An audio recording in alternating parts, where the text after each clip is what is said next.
All right. Welcome to Fantastic Four, the life story. We're going to go over the whole series. This is a retelling of the Fantastic Four. I can't really say that it's more of like an origin story or anything. It's more of like, I would say this is an alternate universe. This is kind of the same time as Spider-Man life story written by Chip Zdarsky, where they just go from decade to decade to decade going over Fantastic Four stuff. I thought it was good read. Not my favorite, but Fantastic Four movies coming out. This does have Galactus in it. We're going to go over this. Maybe some other Fantastic Four stuff and Superman stuff. All-Star Superman, the last one, should be out by now. So with that, we'll probably do other Superman stuff. Also, I think I'm going to cover some of the absolute and ultimate stuff just because they're fun to read. So having said that, like, subscribe, comment. I read 98% of all comments and love them all. Thank you. All right, we're going to hop in. So we're just going to do, this is 6-issue series. We're just going to do one issue every episode, or every video, I mean. So we're starting out 1960s. This is when the Fantastic Four become the Fantastic Four. Right now, they're nobodies, losers. So we start off at the White House, and I like that every issue has somebody else's point of view. So this one starts with Mr. Fantastic's point of view. At Harvard, they used to tell us that every good idea was a product of inspiration, and every bad idea the product of desperation. And then we have JFK saying, you know what, Reed? We're desperate.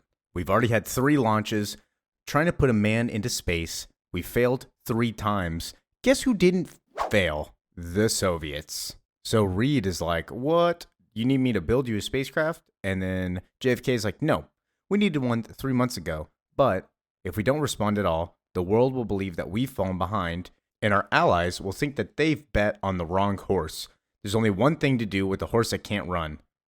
And if you don't know what it is, it's put it down. So Reed says, I will help you build this spacecraft. Because what can you say when the leader of the free world is worried? He's like, we're both desperate, I guess. I knew there might not come another chance for my designs to be built. So Reed, at this point, is just a scientist that has a bunch of crazy things that he wants to do, and nobody's listening to him. So, of course, he's desperate. The government's like, you're a brilliant man. We want you to build this spacecraft because we're out of options. So JFK puts Reed in charge of what he calls the Cassandra Four. He's like, you're in charge of everything. And this guy, Dr. Jones, will help you. And Dr. Jones is upset. He's like, you said that I could lead it. You said that I was in charge. Have you seen his designs? They don't even look like rockets. So JFK interrupts. We already know what failure looks like, dude. And with all things, if we're going to fail, let's fail in new ways. Let's try some other stuff. And Reed, you're a visionary who will take us to the stars. Dr. Jones is just a skeptic who will keep you grounded. Don't concern him, but he's in charge of ground control. And then this is where we get into what Dr. Jones was talking about. He is not building a rocket ship. It's more of like a spaceship. So one of the engineers is like, this is the least aerodynamic rocket I've ever seen. And Reed's like, well, that's because it's a spaceship. He uses antimatter fuel solution, produces so much energy that the craft doesn't need to be aerodynamic. It doesn't even need a vertical launch. But he goes on in his head, Kennedy was right. This was a bad idea. But even if I believed it back then, I'm not sure if I've done anything differently because it was still the best bad idea I've ever had. And while Reed is talking to his engineer, he gets a little phone call from Sue. So Sue Storm is dating Reed at the time. She's with Johnny, who is her younger brother, baby brother. He looks really young. I like that he just noticeably looks like a child. But she's just calling to see how her boyfriend's doing. And Reed's like, I'm fine. They're just giving me some weird test pilots. Nobody knows the design better than you, though. If there's justice in this world, it'd be you on this flight instead. And then Dr. Jones comes up and he's like, hey, Reed, I'd like to talk to you about your fuel. Cutting a little bit into the future, we see Reed talking to Sue. They canceled it. They're pulling the plug on the whole project. The reason is the antimatter fuel. And then we see Dr. Jones explain they don't have the technological capability to test this fuel. They don't even know if they can launch it. So if they don't know if they can launch it, can't approve the launch. So Reed's like, when will we have the technological capability to test it? Dr. Jones is like, well, I think sometime in 1982. Sorry, Reed, but we can't launch this. So Reed's like, it's over. They've already postponed Cassandra 4. They're going to dismantle the ship. What are we going to do? And Sue is like, well, you understand that we still have until tomorrow. So let's go get that rocket. And Reed's like, well, we don't have a crew. Like, we need a crew to do that. Sue is like, I'm part of your crew. Johnny walks in and he's like, can I do it instead? And then Reed gets protective. No, you can't. The first 3 missions failed. That's why it's called Cassandra 4. How old are you? And then Johnny, the little smart ass he is, I'm old enough to call NASA. So welcome to the team, Johnny Storm. But they need a 4th person. They need a pilot. Who knows a guy? Johnny knows a guy. So they drive away and meet Ben Grimm, who is at a bar right now. He got fired because he didn't like the way that his boss talked to him. So he mailed him to Singapore in a crate. They mutually parted ways. Ben is engaged to be married to Sally, the most understanding woman in the world. And now he is scared that he won't be able to afford a honeymoon because he doesn't have a job. So our gang shows up and offers him a job. The gang go to space. It's a little Sunny and Philly reference, but the only thing, or one of the only things I don't like about this little series is why does Ben Grimm know Johnny and not know Reed? Like, why? They were roommates or they used to be roommates. I don't understand how Johnny, and is Johnny even old enough to drink? I don't even know how old Johnny is, but that doesn't matter. Reed drives down to the space station that they're going to launch at. The guard's giving him some trouble. He's like, I can't let you in, Mr. Richards. We're on lockdown until the team comes down to dismantle your ship. And Reed's like, well, I'm sorry. I just left a couple things in there. Can you just let me slide? So he does let him slide. They get inside. He hands them the Fantastic Four suits, the Cassandra 4 suits. They hop into the spaceship. And Reed's like, yeah, we actually never really got a launch trial. And Sue's like, what are you talking about? You didn't get a launch trial. Like, are we going to be okay? This is my baby brother, dude. Reed's like, just, if anything goes wrong, Ben, press the abort button. We'll come back to Earth. We'll be good. And then they just zoomed off into space.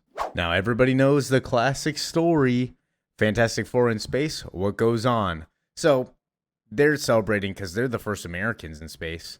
And then Reed notices the antimatter index is fluctuating. Something is wrong with the whole's molecular integrity.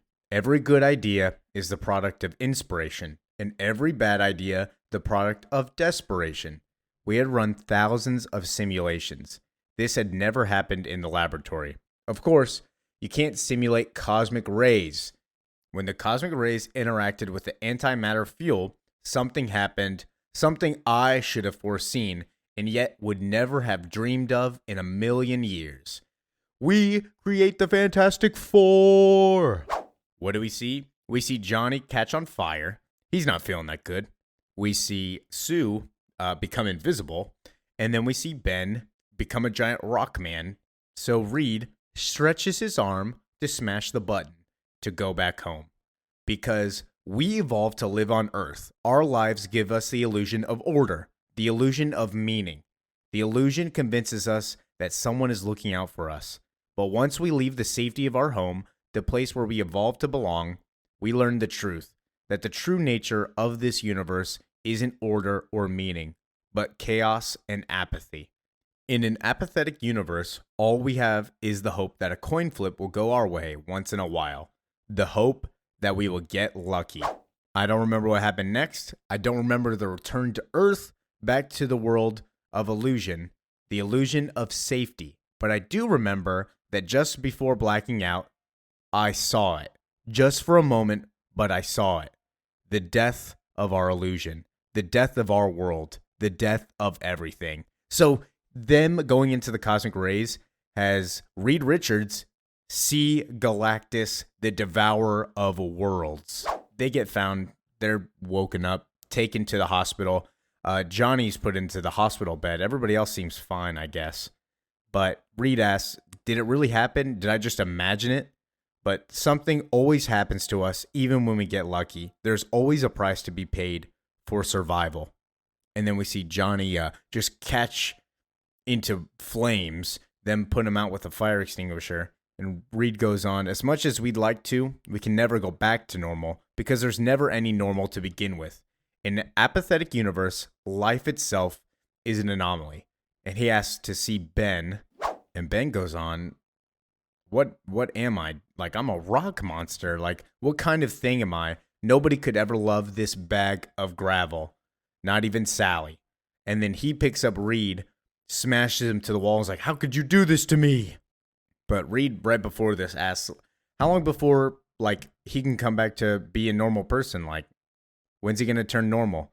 And the doctor's like, this is uncharted territory. We have no idea. Like, we don't understand what went on with you guys. But as they're fighting on the TV, JFK's going on. He's like, hey, I'm pleased to report that last night an American crew went into space. Those Americans, those heroes that we have to thank, 4 brave men and 1 woman. These are the Fantastic Four. Ben is still not happy with this, but he leaves and he's like, save it. You ruined my life. I ain't doing this for you. I ain't no priest, so I don't want to hear your confession, and I sure as death ain't gonna give you no absolution. But they become the Fantastic Four. Reed goes on, we may not be fantastic. We may not even be 4. But what we must when others need us more than we need ourselves, we pretend. So they just pretend to be the Fantastic Four. They pretend to be this happy family, but really Ben hates Reed for turning him into a rock monster. Johnny's still a kid, and Sue and Reed are dating. But then we go kind of through some of their battles, like they're fighting Mole Man, a giant drill right now. Reed says that we were never meant to be together. Being the first Americans in space wasn't the only reason that they called us heroes. And it wasn't the only reason we were needed. So we just kept pretending to be the Fantastic Four. And we just see Ben goes, it's clobbering time. Hey, the trailer for the last trailer for the Fantastic Four was pretty funny, with everybody just wanting to say clobbering time. So good. But Ben still leaves this area, like leaves the fight. He's still upset with Reed at this point. But life went on as it usually does. Reed and Sue get married. Some of the other heroes are there watching. Reed goes on, but somehow the world never felt quite right again. We were overnight sensations in an age when the sun never set. The world needing saving in ways we couldn't even provide. But yet my thoughts kept turning from this world, from the now, to those brief seconds in 1961 when I beheld a brief glimpse of the end. When I saw it, whatever it was. And we see an outline of Galactus. So he has a kind of connection with Galactus that we're seeing. It'll get more developed later on, but Reed is obsessed with Galactus at this point, obsessed with saving humanity and making sure that everybody knows that there's a big threat coming to destroy our world. So he goes on, how do you warn people about a danger that you yourself do not understand? So he goes and meets the president. Dr. Jones is still there for some reason, but this is Lyndon B. Johnson, the 36th president. And he's like, what is this thing you keep writing to me about, Reed? And Reed's like, I don't know. It's malevolent. And if it comes here and we're not ready for it, we most likely will die. But the world is consumed with its own conflicts. How do you build the future when so many people are fighting for the past? They don't listen to him. They're like, I think you're just having effects of the cosmic rays on your brain, Reed. It don't even matter. And the president's like, you could be right, but that doesn't matter right now. All that matters is Vietnam. They're just concerned with their own stuff. They're concerned with America's problems, which was war at the time, public viewpoints. They didn't care about the bigger picture, which was a cosmic entity coming to destroy the planet and eat all of them. They don't know that aliens exist. It doesn't matter. They don't care. Out of sight, out of mind. The president's just like, hey, if you hear anything else about this Galactus, well, they don't say the name, but if you hear anything else about this creature thing that's coming to eat us, just give us a call. Like, it's okay. So he goes and talks to Sue, and he's like, that did not go well. He thought I was crazy. He called it a space demon, which I guess is a good description, but I have no idea what that means. And in his head, he goes, they call us the Fantastic Four like we share a room sleeping in bunk beds. But the truth is, we all have our own lives. and sharing it with someone who not only loves you, but also understands is what makes the pressure, the constant demands of being heroes, bearable. I don't know what I'd do without it. So, who does know how to do something without it? Ben Grimm, who apparently has not gone back to Sally after turning into the Thing. It's not like he is, like they don't know it's Ben Grimm. It's a public identity. The Fantastic Four all reveal their real identities. They're basically just celebrities. And there is a good comic where Reed gets into that, like why he wants them to be celebrities. But this is not this. So Sally's just watching him on the TV all the time, and she's like, why my boyfriend not come back to me? But we'll see that later on Ben Grimm's like actual issue. So we cut to an interview with Reed Richards and Dr. Jones on a news broadcast. They're introduced as two of the most renowned scientists. They ask the question about, do you think aliens exist? Reed, what do you think? Dr. Jones, what about you? Dr. Jones goes on, it's like, we understood when I started launching that there are alien species out there. There's millions of them. But we stood up and shouted, where is everybody at? Well, there are a couple possibilities. It's possible that any civilization that has the technology to explore the stars also has the technology to destroy itself. That temptation is simply too great to resist. Or they could be bird watchers, smart enough to be content to observe us from afar. And then the news anchor's like, hey, Reed, you were in space. Did you see anything? And Reed, choosing not to get direct with it, is like, it's a self-terminating question. Are there any aliens out there? It's a self-terminating question. It's like a deer asking, where are all the hunters at? Once you know the answer, it's already too late. The only civilizations left are the ones that are lucky enough not to know. So, I would say that we're just lucky to not know if there's anything out there. And then the news anchor's like, well, that's good enough for me. Then we cut to Reed in the laboratory trying to recreate the spaceflight conditions that they first saw Galactus in. So he asks Johnny if they're ready to go. Johnny's like, sure. The power goes out. And then they're like, where's Ben at? Like, he's supposed to be here also. Little do they know, Ben is at the bar that they met him at. Ben's all broody because he's not with Sally, which, by the way, it's his own fault. Like, just go to her, see what happens. I mean, she always, in the comics, she says no all the time. And in the movie, she says no. So I don't know why in this he doesn't go over to her, but whatever. Nitpicks. But Ben gets posed the question by Dr. Jones. He's like, hey, I have an answer to your prayer. It's taken me years to understand and to perfect this, but with this device, you can become Ben Grimm again. And, for me, to become what you never wanted to be. In short, I can return the life that Reed Richards stole from you. You should accept it, and I'll take your affliction from you. Yeah, sounds like a good deal, right? Like, you get what you want. I get to become this monster thing. Like, I'm fine with this. What does Ben say? He says yes. Ben, quote unquote, really Dr. Jones comes in, and he's like, what's up, guys? I'm going to help you out, Dr. Reed Richards. And Reed's like, yay, you're going to help me out after I ruined your life. But if I don't come out of this alive, I'm going to need you to come in and grab me to retrieve the recordings to provide the world that there is proof of Galactus. And Reed goes on, I knew the moment that I entered that chamber that it was a bad idea. But perhaps this is why bad ideas are born of desperation. Desperation being the name we give to whatever corner we've painted ourselves into. Sue activates the subspace chamber. Reed then tells Ben, hey, you should go wait outside. The effect is getting pretty strong. And Ben's like, no, I'm not going to miss this for the world. I'm going to commit the perfect murder. I'm not Ben. I'm the other man you stole everything from. I'm Dr. Jones, bro. You took my space mission, my place in history. I'm about to kill you in space. And while they're in space, what do they see? Oh my gosh, it's Galactus. Yeah, well, Galactus, not happy.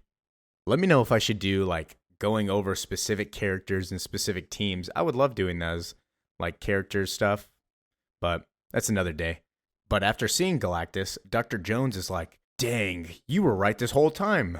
And Galactus says, I am Galactus, destroyer of worlds. I see the terror in your soul. I'm coming for all of you. They start pulling Reed back. Reed grabs onto Dr. Jones. And Reed kind of accepts it. I'm ready to die. And Dr. Jones is like, no, you're the only one that knows what this thing is. You have to survive to stop it. You're the only one who can. And then we see Dr. Jones fade off and basically die. Reed goes on, in an apathetic universe, you pay for your mistakes. The bigger the mistake, the greater the bill. I don't know how, but I can feel it. He didn't know about the Earth before, but he does now because of me. And he opens the door and he's like, Galactus, his name is Galactus. He knows where we're at. He's going to come over here.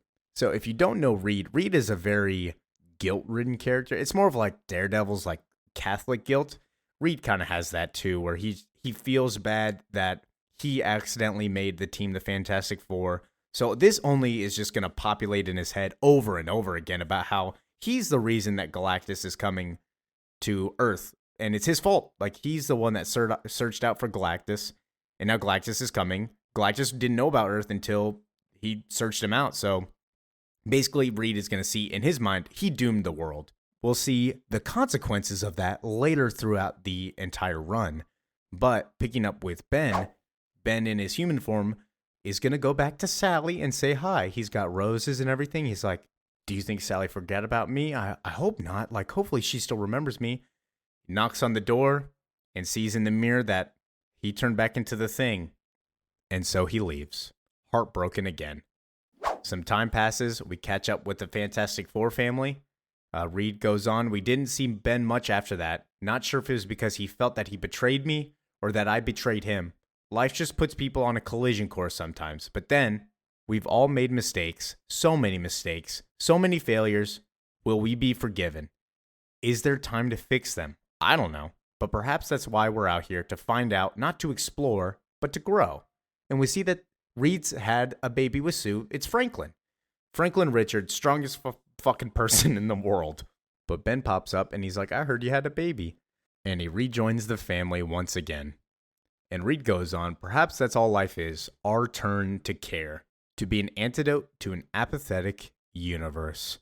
And that ends issue 1, which I like the concept of going through the Fantastic Four through the decades, seeing how they do. I feel like they just timed it weird, but that was Reed's little issue. So next we're going to go into Sue Storm's issue.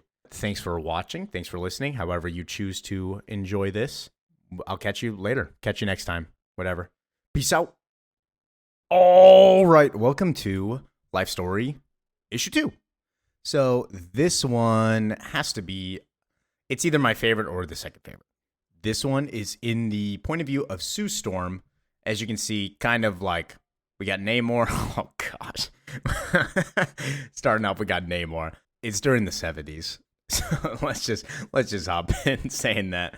I think a near-death experience changes you somehow, makes you more philosophical. You begin to ask yourself, what if that had been the end? Then what did it all mean? And I don't know that we'll ever find the answer to that question. As a species, we don't really seem cut out for happiness. So if I had to guess, I'd say that we were put on Earth to grow, to discover ourselves, to find that lives that fit us. Or, if not, then to at least find some people with whom we can enjoy the lack of answers. We're in the 70s, baby! So here we are with Reed kind of going over a history lesson in front of a board of very smart people. Sue goes on, married with a kid for a while, life continued normally. But then again, when you're the Fantastic Four, how normal can life ever be? Reed goes on, we were talking about the past, but how does this relate to the future? This brings me to Galactus. And then the whole board is like, oh my goodness. It's always Galactus with this guy. But Reed goes on, make no mistake, Galactus is coming, and when he arrives, we better be ready. So this is going into what I talked about last video. Reed has this kind of guilt to him because it's his fault that Galactus is coming to Earth and will destroy everything. So he feels the need to warn everybody and to make parameters to stop Galactus. And Sue goes on, what made rejection so hard for him was that Reed was a man of science, a man who demanded proof, and yet he himself had no evidence that Galactus even existed. He needed someone to believe as much as he did. People had a hard time believing the Galactus stuff, and yet They all respected him as the great Reed Richards, Mr. Fantastic, which in a way made it worse because he was the center of attention, regardless of whether he was being applauded or laughed at, which introduced us into Mr. Stark. Oh, I'm a certified Iron Man hater. But Tony is like, hey, Reed, I liked your panel up there. I agree with what you said. You said some interesting things. They were crazy, but I think you're right about off-world threats coming, and we need to start preparing. And then some people come and like, hey, oh my gosh, Reed, can I take a picture with you? Which goes into the whole kind of theme about this issue. Invisible Woman, what's her power? Invisibility. Why is it overrated, as she says? Because she's the wife of Reed Richards. It's usually redundant. She doesn't like being invisible. She wants to be seen. She wants to be heard. She is usually in the background because everybody likes Reed Richards, Mr. Fantastic. So continuing on with all the people meeting Reed, we have another gentleman that's like, hey, that stuff about Galactus is nuts, but whatever. It's an honor meeting you anyways. You want to talk about these radioactive ants? There's radioactive ants. And this is Hank Pym. I love that he's just a weirdo talking about radioactive ants, and Reed's like, not this guy. But that leads into another fascinating man come up. He says, I'm sorry that you have any doubters. Nobody despises a prophet more than other prophets. I believe you. Does faith need rewards? It's a game show. I am Victor Von Doom. And then we see his little Dr. Doom costume behind him, foreshadowing what he will become. And you might be asking yourself, this is the first time they're meeting? That doesn't make sense. I thought Dr. Doom was Reed Richards' roommate. Or not roommate, I mean his colleague at university and college. You would be right. He was. This is, like I said, it's kind of like an Elseworlds. I would just say this as like a different universe. Different, kind of the same events, but in a different way. I don't necessarily like this. I like Victor Von Doom being a competitive rival, messing up his face, etc. But we'll see more of Dr. Doom later. We'll talk about him later. Yeah. Continuing on, the Fantastic Four still go on adventures. I mean, they are the Fantastic Four. Whenever is needed, they're needed. But Sue goes on, whenever I brought up how ignored I felt, Reed would remind me that I was one of the most famous heroes on the planet. I was part of the Fantastic Four. And as Reed would argue, sometimes being invisible comes in handy. And then we see one of these where they are fighting the Mad Thinker. Mad Thinker's like, you can't break out of your cell, Johnny. And Johnny's like, what does inflammable mean? I don't know what that means. But Reed talks to the Mad Thinker. Hey, aren't you forgetting something? You filled Sue's trap with steam so you could see her. She's not there. Where is she at? And we see where she's at. She's at home with Franklin. It's handy for him. Somebody has to stay home and watch Franklin. We don't know if he has powers at this point. They haven't really talked about it. He's more of like a child. I don't know how old he is, maybe like 5, 6, but they haven't really talked about his powers at all. So that's for another time. But the Mad Thinker gets fooled by this with the Invisible Woman not showing up. He's like, I gotta shut down the exits. Johnny explodes out of the cage, and then they stop the Mad Thinker. Turns out the Mad Thinker is actually an android. Then the Fantastic Four head home. Sue's like, hey, how was your adventure, honey? And Reed's like, well, the Mad Thinker is dead. At least dismantled. It was an android of him. That's one less distraction from working on the real stuff. Galactus. And then we see another big thing. This is a very common thing with Reed, actually. He's focusing on science and bigger problems and then forgets about the family. And I want to say real quick, this is a common trait that he has. It's in Hickman's run. It's in a bunch of runs of like him neglecting the family for a little bit of a period of time. They get upset, and then he comes to grips with it, and he's like, I'm sorry, I was wrong. I'll come back. It's nothing like crazy where like they get a divorce or like everything's ruined. He just like separates and never talks to them again. It's a common trait that he has that he just gets lost in doing science stuff. They even make points of it in like Earth's Mightiest Avengers, I believe, that animated show. But anybody that's like a big hater of Reed Richards because you're like, he's not a family man. He only thinks about science and hates his family, doesn't, whatever, blah, blah, blah. It's not like that. He cares about his family a lot. He would actually probably stop science if his family was in the way or injured. So don't think that about Reed. a good example is Hickman. I believe it's Hickman's run where he finds the answer to everything, and then in the middle of it, Sue's like, "You've been taking too much time off. Like you're not taking care of me. We're not talking." And then he's like, "You're right. I'll stop science." And then he goes and meets with her. So going into that, everything I just said for this run, throw that out the window. He absolutely cares way too much about science and Galactus in this series. But then again, it's not a main continuity. Don't think about it as the main universe. It's not the actual Fantastic Four we know and love. It's kind of like an alternate one. That's how they act. So then we cut to Ghana. Shout out to my boy Joseph. In Ghana, we meet Mr. Claw and the leader of Ghana. They're talking about how Ghana owes the World Bank a bunch of money, more interest than they can possibly pay off. That the only way that they can get rid of that is if they lease the diamond mines to Ulysses Claw.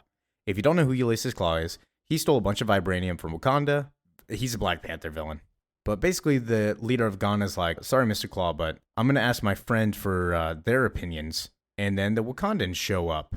So we see somebody step out of the car. It's T'Challa. He asks how much that Ghana owes. And Ulysses is like, T'Challa's like, "Cool, you were going to have this guy under your thumb basically for the rest of the world, or rest of his life. So I'm going to give you this brick of vibranium. Will that be good? And this settles the debt for Ghana and all of Africa's. And you are starting to make me mad, so please leave my continent."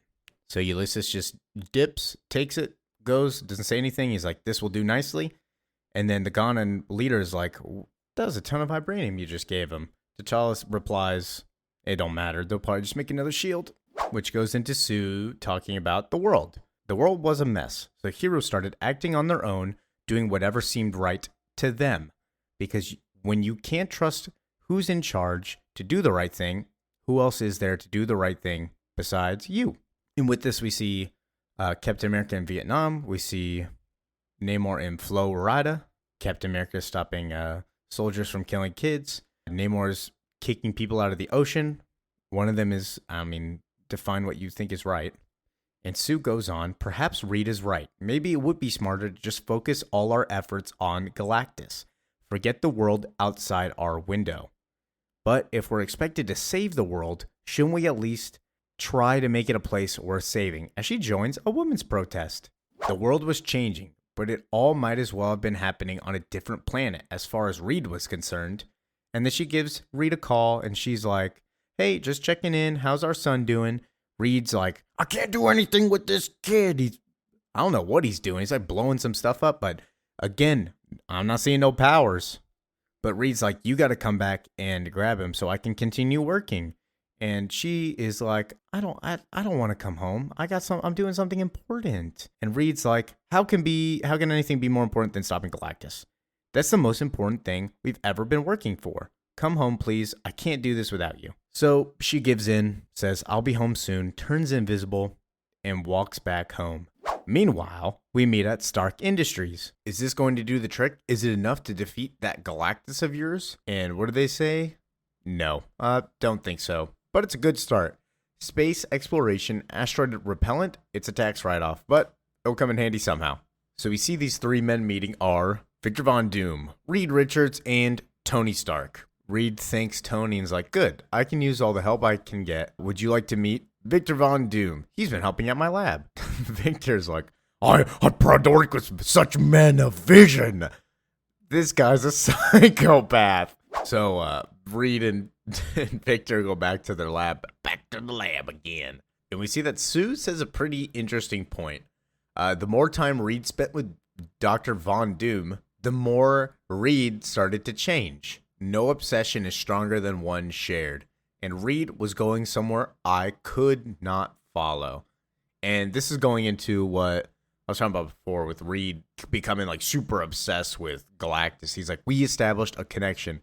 I can feel him, his malevolence, his spirit, his needs. And I wonder if he can feel mine also. And then Sue continues on. It is said that a leopard never changes its spots. But in my experience, the opposite is true. People are always changing. Because for better or for worse, life is the act of discovering who you are. And then we see Dr. Doom working on a power gauntlet, and he's like, Stark's spacecraft is not going to be enough. It's all for nothing so long as the Earth is divided. We have to unite our planet, a single fist, to strike a single blow at Galactus. We must turn the Earth into a monster equal to the one it faces. And you understand that, Reed. Sue keeps going. Reed was having visions of Galactus. He was always having visions of Galactus. Terrifying visions of other worlds recently destroyed, worlds consumed, as Reed himself was being consumed. The closer Galactus got to Earth, the stronger the visions became. And here he is, I guess he's just destroying a Krull civilization. Those guys are cooked. Galactus is such a terrifying concept, because Galactus isn't evil. He's just more of like, he is a force of nature. I can't remember where they say that all the time, but I don't remember specifically which one I'm thinking of. But yeah, he's just a force of nature. This guy's just a menace. At this point, Sue is starting to feel like Reed is just slipping away. He doesn't care about her at all. He's just completely obsessed with Galactus at this point. Just doesn't even bother thinking about Valeria or Franklin. And so we see 3/4 of the Fantastic Four go to Puerto Rico. And Ben's like, where is the Invisible Woman? Why is she still invisible? Johnny's like, she's not, dude. She's at home with Franklin still. They meet this doctor. He's like, I got a plaque. We're going to send this into space to welcome the aliens to our solar system. And Reed's like, what the fuck? Are you crazy?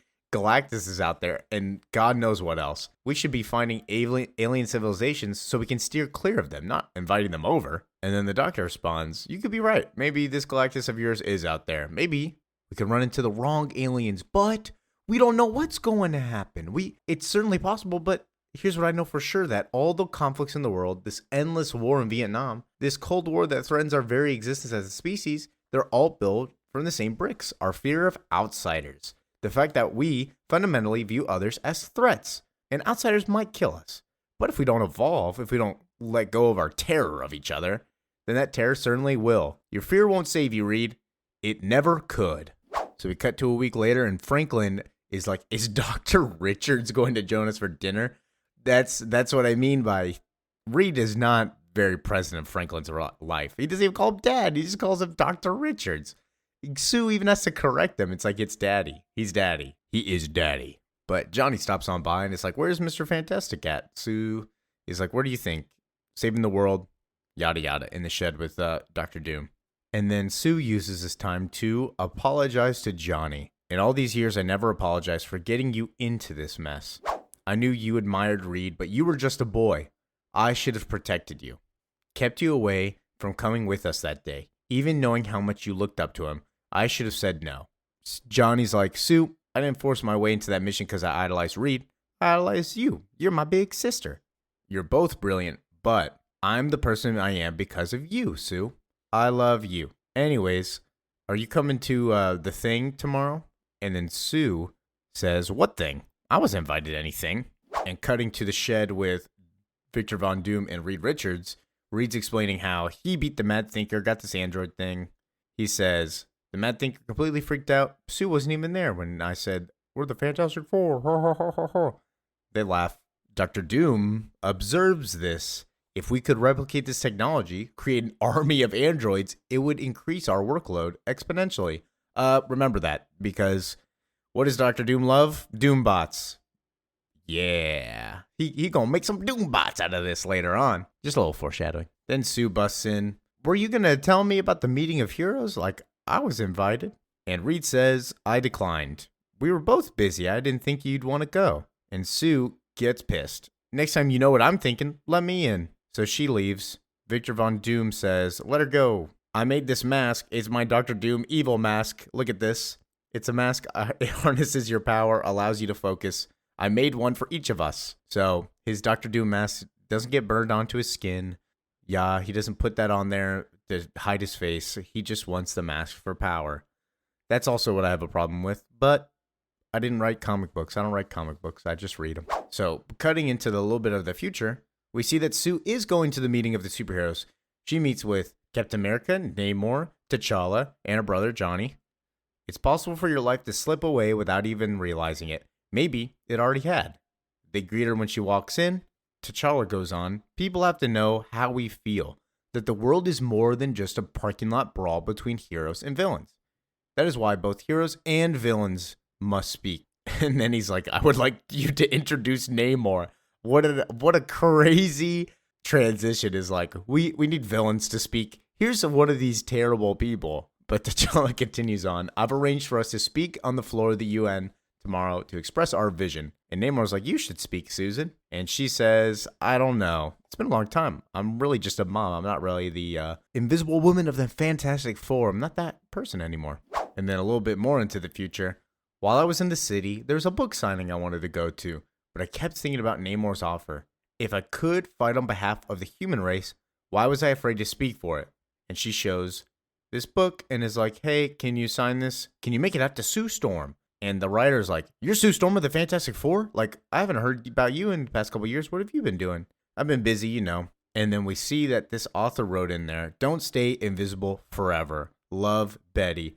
And this is kind of what Invisible Woman's like, oh, you're right. I can't stay invisible forever.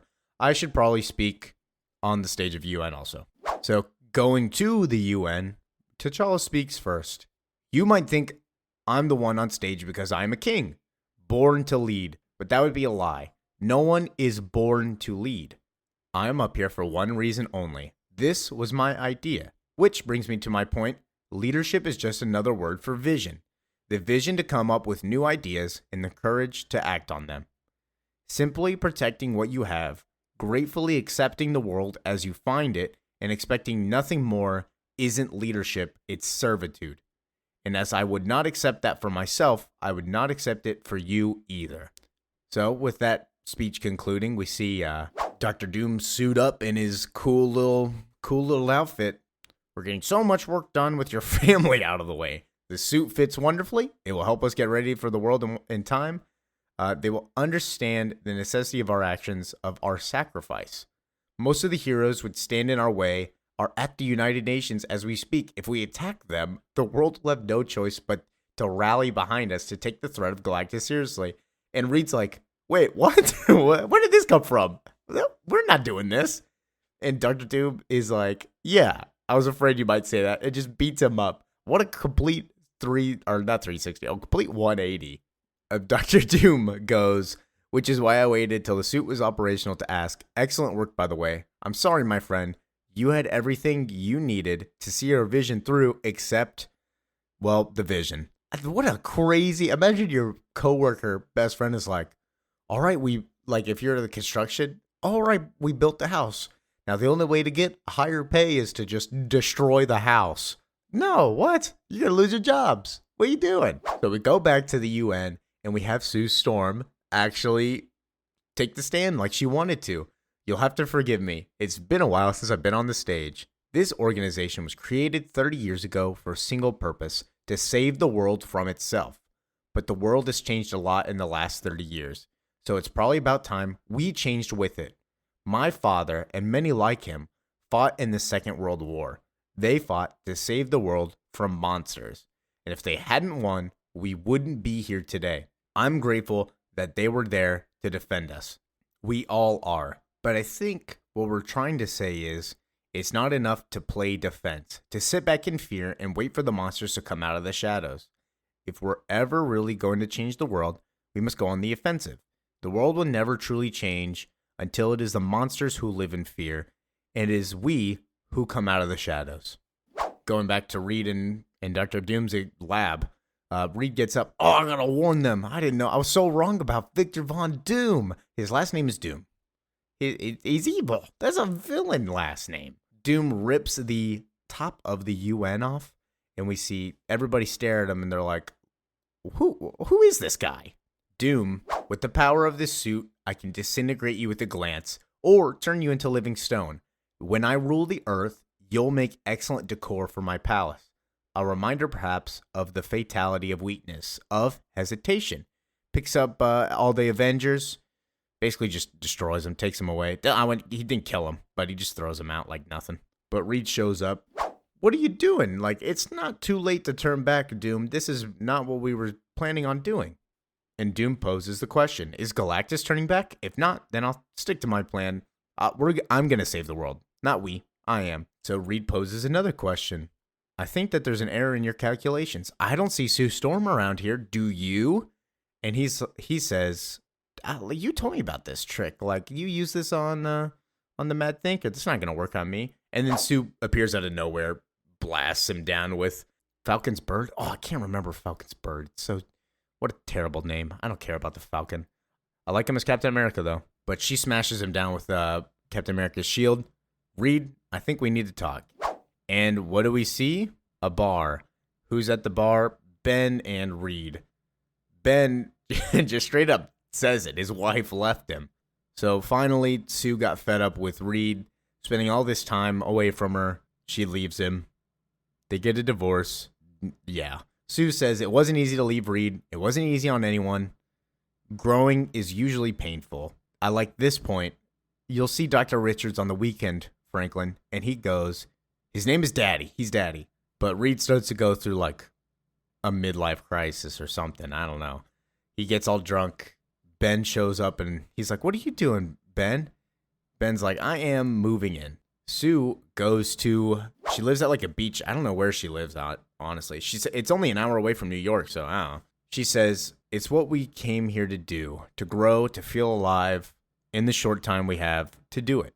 She starts dating Namor. Oh, it's so bad. I hate that. But that's not, I don't care.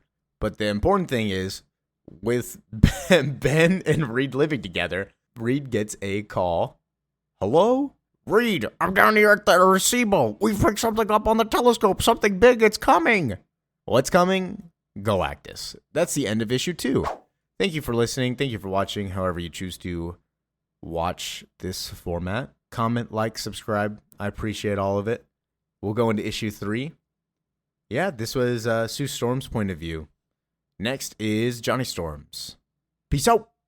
All right. Welcome back to Fantastic Four Life Story. We went over issue 1 and issue 2 so far. Now we're on issue 3, the 80s, with Johnny Storm as the main narrator of this one. When I first read this, I thought it was in the point of view of Iron Man for a minute, and I was like, oh my goodness, this is going to be my least favorite issue. And then I realized that I just am stupid, and it's Johnny Storm. I was like, it doesn't make sense to have Iron Man be the narrator, but whatever. So let's just hop in. We start in 1984 with Tony and Reed meeting with the president at the time, who was Ronald Reagan, with the idea that the best way to lead America is protecting it. Galactus is coming, but with your help, we can be ready. I have been working with Stark Industries on a space-based defense network with which to defend the entire planet. It's called the Strategic Defense Initiative. And then we see the flyer that they give out, what it is, and it looks like the Earth with a bunch of missiles around it. I don't want to sound like an idiot, but I feel like a 2-year-old could do that. But they ask, isn't the missiles pointing at the wrong direction? We're in the 80s. The biggest threat to us is the Soviet Union, not Galacto. And Reed responds, only an idiot points a gun at his own head. And this is where we get into what happened last time when he met with Lyndon B. Johnson. They were talking about Vietnam. The problem is that they're not thinking in the future. They're thinking about the present tense right now. What is the problem right now? What do we need to do now? Not what do we need to take care of in the future? And I love that Reed's point is you don't need a space defense against the Soviet. The threat of a nuclear annihilation keeps them in check. We're in the Cold War. And Tony believes that a space defense against the Soviets would backfire. But all this talk essentially gets down to they like the weapon. We just want to aim it at a different enemy. Essentially, we're preparing this series to be, we didn't think ahead, we didn't think of the future, we didn't think of any upcoming threats, we didn't listen to you, now we're going to get destroyed by Galactus because we didn't listen to you, we're only thinking about the now. That's kind of where we're leading up to, and we will see more of that later, but continuing on, Reed gets frustrated, he leaves, he doesn't want to do this idea, and we finally get Johnny's little tidbit. A lot has changed in the last few years, of course. Most things haven't. The important things rarely do. Doc still spends most of his time preparing for Galactus, but the way I see it, if you spend your whole life worrying, one of two things will happen. Disaster will strike, making all your worrying pointless, or it won't, making it all a waste of time. Either way, it destroys you. And we've been seeing that out of Reed. I mean, Sue left him because he's been so obsessed with getting rid of Galactus. He teamed up with Victor Von Doom. I mean, that guy's last name is literally Doom. This has been eating at Reed. But the only thing Tony says to Reed is, I know it's discouraging, but give it time. You showed them an idea, they're just not ready for it yet. It's always easier to sell the past than the future. And then Reed just leaves in the fantastic car. Johnny goes on, people always tell you to grow up like it's a good thing. Growing up is absolutely the most dangerous thing you can do. And that's a man who voluntarily sets himself on fire telling you that. Johnny is going to a police station to pick up none other than his nephew, Franklin Richards. As a kid, you somehow intuitively realize the truth that life is a party. But then every single adult in your life makes it their sacred duty to convince you otherwise. Don't let him. So Johnny picks up Franklin. He's like, I'm sure he learned his lesson. Let's go, Franklin. The police officers hand him the incident report. And this is what we learn, is that Franklin is having episodes, powers. His powers are manifesting. He has psionic powers. They take over sometimes. They amplify everything. And all the brains around me, it overwhelms them. It overwhelms me. So I ran away. I didn't know what else to do. We are getting Franklin Richards. Is he as powerful as he normally is in the main run? Probably not. This doesn't look like that, but he has powers. Franklin tells Johnny, I used to think that mom and dad sent me to that expensive boarding school to get rid of me, but now I know. It's because nobody would be able to put up with me unless they were paid a ton of money. Are they going to be mad that I ran away? Johnny replies, I extorted your father, helped him steal a spaceship. Honestly, Franklin, don't worry about it. It's okay. Heading back to Franklin Richards' house, we see that Ben and Reed still live together. Reed doesn't really notice that Franklin got in trouble. Doesn't really matter. Reed asks, how's Sue? And Johnny delivers the bad news. Life is a surprise party. Here is your divorce papers, Reed.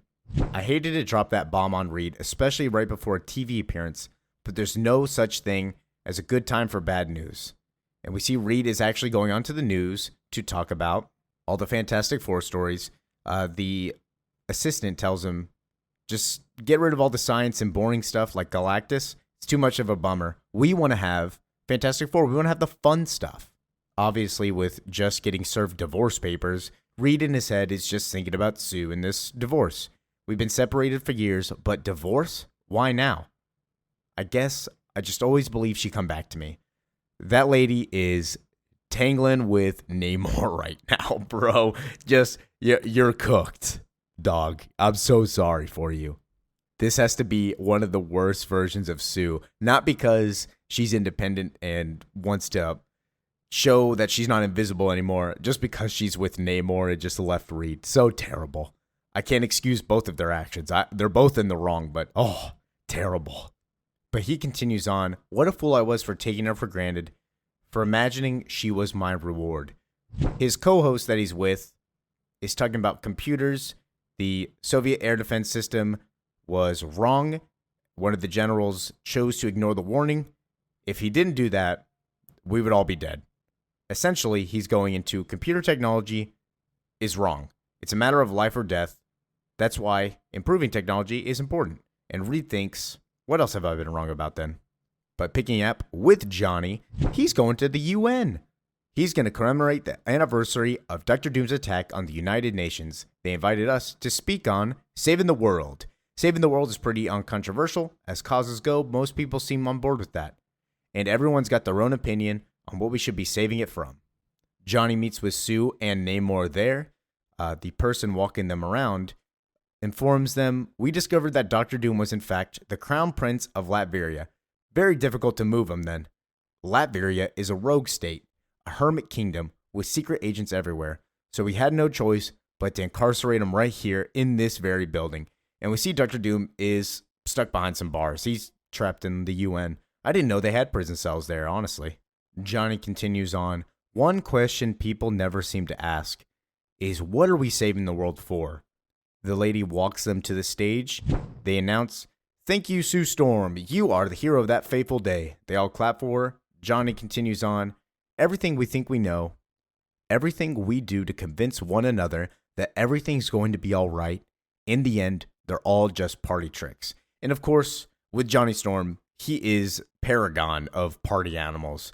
And we see some flashbacks about Johnny before he even got his powers. He's inhaling fire. He's learning party tricks, what to do. He's like, they call me the Human Torch already. But he continues on to convince other people that we know what we're doing, that we're in control. or perhaps convince ourselves. Sue Storm finishes her speech and they invite Johnny to go up. And of course, Spider-Man is in the back. I love that they keep Spider-Man and Johnny's relationship still here. We'll see a bit of that in a minute. But Johnny goes on, "Hello, is this thing on? Can you hear me, Zimbabwe? Okay, the world is pretty much doomed. I think we can agree on that, right? Not too crazy, not putting corn on the pizza controversial. I mean, the Cold War is basically just a name we've come up with for the potato sack race to see who can destroy the world first. And if we manage to survive that, Galactus will also probably get us. Or, if not, we'll simply drown in our own smog, sewage, and potato chip bags." And one of the leaders at the UN asked, "Excuse me, but how is this about saving the world?" And Johnny goes, "It's not. The world is messed up. My point is, enjoy it while it lasts." I knew the look on their faces. I've seen it many times before. It was the look that said, "Why don't you just grow up already?" And then he talks to Spider-Man, chit-chatting. They both go over how they're basically almost 40 years old. We scroll down, we see Namor talking to another leader, Sue Storm talking to them about algae and the population of women. And then somebody comes up to talk to Johnny. "Hey, that was an interesting speech, Mr. Storm. One rarely meets a cheerful cynic." And Johnny replies, "That's what happens when you give the mistake of giving one a microphone." But the gentleman replies, "Perhaps you're right, young man. Perhaps the world is doomed, and we are merely waiting to see which unhappy ending it will be. It's a feeling I understand well, but in my experience, it's precisely why you cannot give in to cynicism. During the war, I spent 3 years in concentration camps. The moment I arrived, I considered diving into the electrified barbed wire, getting it over with. Most new prisoners considered doing that, though few went through with it. For what was the point when you were just as likely to be sent to the gas chamber the next day? Besides, the wire would always be there tomorrow, so you continued to live. The gas kept you off the wire, and the wire kept you off fearing the gas. Between 2 death sentences, I walked down the middle, and that's where I found it. How much life stood between those two." This guy sounds just like Magneto, but don't worry, the X-Men never show up in anything awesome. They always get skipped over in these stuff. But anyways, he's trying to say that between one death and the other death, that's where you keep living because there's nowhere else to go. So just might as well keep doing it. But now we meet with the president. We're going to call it Star Wars. People like Star Wars. This is the gentleman that we saw before that was co-hosting with Reed Richards talking about the computer technology, how we need to revolutionize it. This is also the gentleman we saw at the UN talking next to Johnny Storm, not talking to Johnny Storm. And he says, he's right. Galactus is coming. Reed Richards is proof that a man can see the big picture and still think too small. By the way, you've been applying too much pressure on the Soviets, flying your bombers right to the edge of Soviet spacecraft, forcing some guy making 80 rubles a week to decide the fate of humanity before he's had lunch. And then you call your bombers back at the last possible second, all to put the Soviets on their heels, to feel like you're in control. But it's a matter of time before you get a Soviet radar officer who's got terminal cancer or whose wife just simply left him. He flips a coin, and when that happens, it sets a chain of events beyond your control. In the meantime, how long are you willing to walk in the rain without an umbrella? So basically, how long are you willing to just chance it that Russia will not just attack you, that they'll keep a neutral stance and won't cause the war?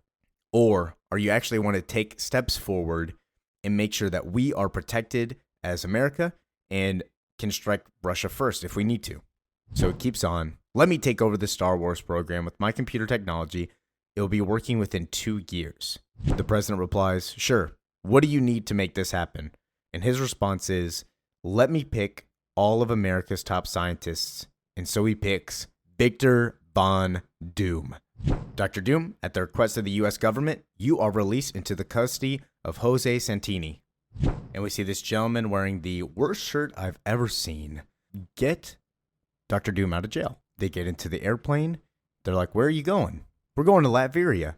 And we reveal that this is actually the real Mad Thinker. This isn't Jose Santini. And then picking up with Johnny again, Reagan cruised to a second term in part because of Reed's wacky Star Wars idea. Not that Reed noticed, He's buried himself in that lab of his, but he's preoccupied with artificial intelligence, convinced that's how he's going to defeat Galactus. And we see Reed with the Mad Thinker skull from the robot that they destroyed in issue 2. But I think he's simply looking for a tomb large enough for his own ego.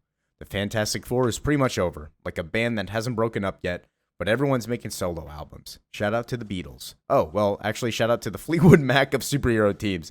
It may have been a tragedy that brought us all together, but with time, the tragedy fades, and what you're left with are the people who helped you survive it. So the Fantastic Four is on a temporary hiatus. Shout out to the Gorillas for having like a 7-year hiatus, but now they came back. That's going to be like the Fantastic Four.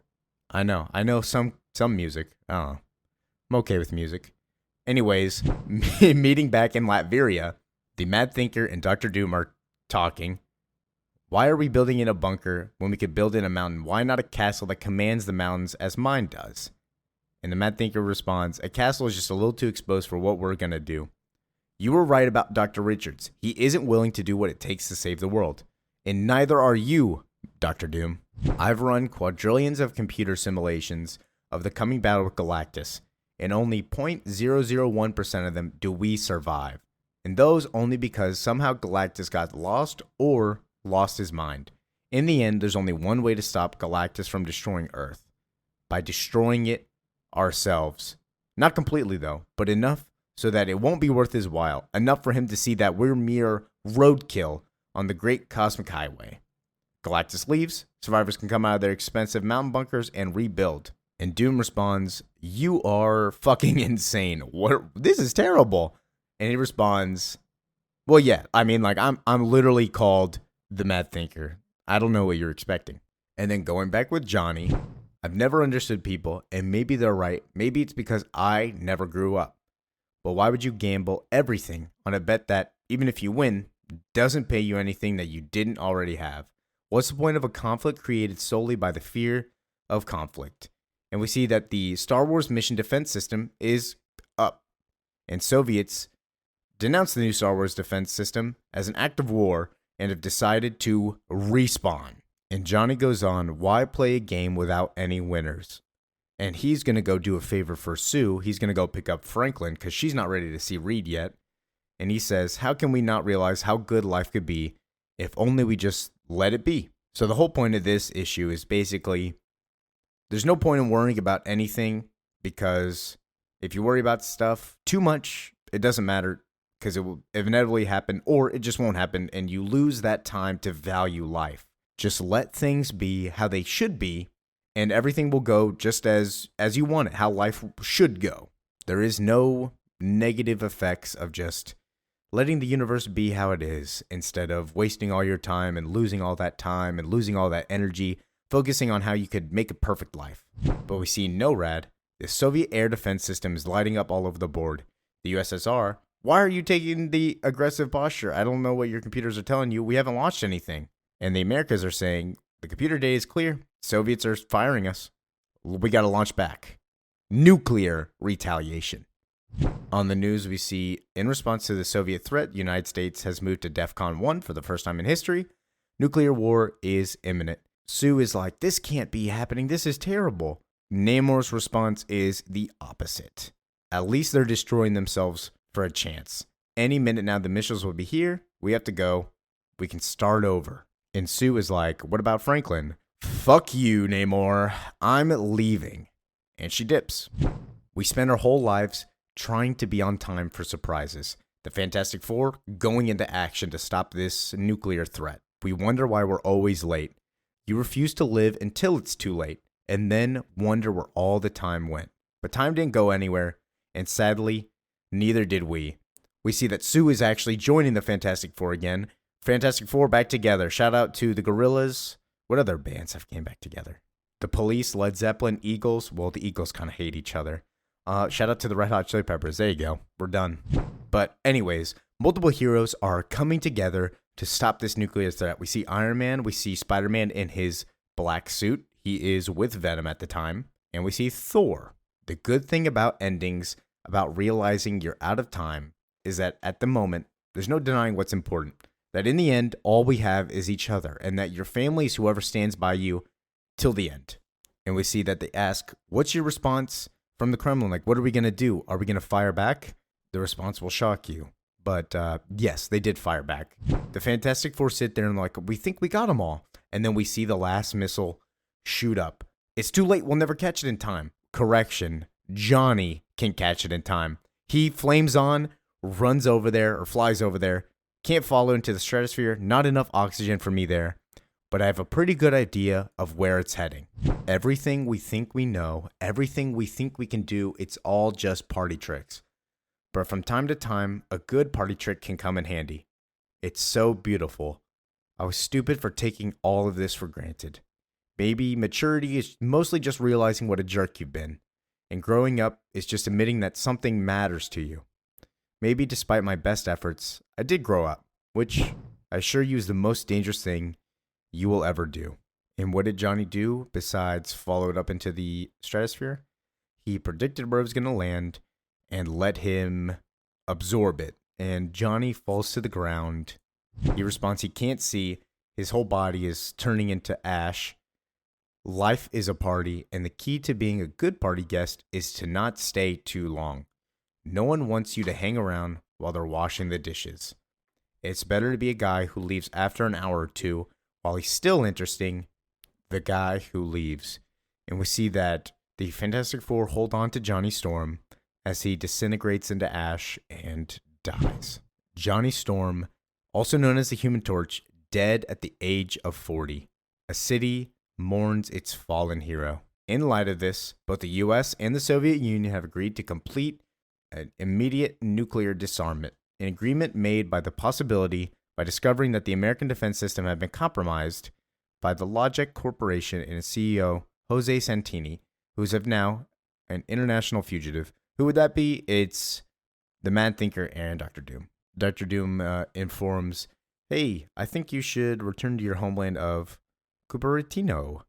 And the Mad Thinker responds, actually, I think I'll just stay.